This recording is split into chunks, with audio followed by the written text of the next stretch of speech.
Hi, I'm here to simplify high dose and low dose dexamethasone suppression test, as well as the whole algorithm of diagnosis for Cushing syndrome and disease. So, when someone presents with a Cushingoid habitus, which is your moon facies, striae, etc., you first try to exclude any exogenous steroid administration.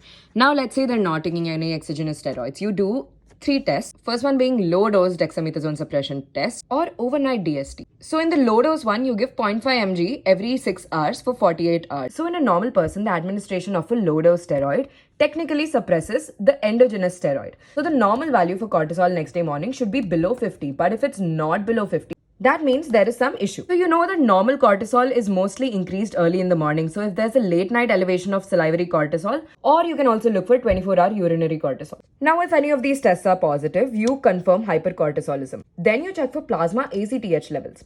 If it's reduced, that means this issue is ACTH independent. That means there's an adrenal cause for it, which is causing increased steroid that is giving a negative feedback on ACTH and reducing it. Now, if ACTH is normal or increased, that means it's an ACTH dependent Cushing syndrome. Pituitary MRI, high dose dexamethasone suppression test, or CRH simulation test.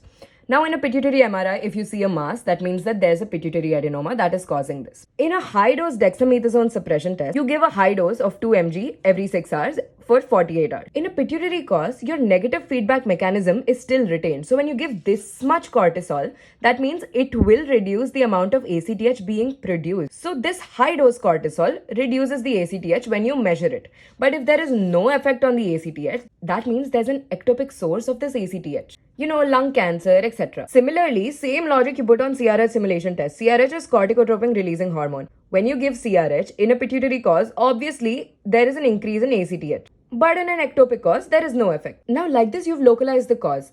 Let us say that ACTH is normal or increased, but all of these tests are negative. What do you do then? Do let me know in the comments.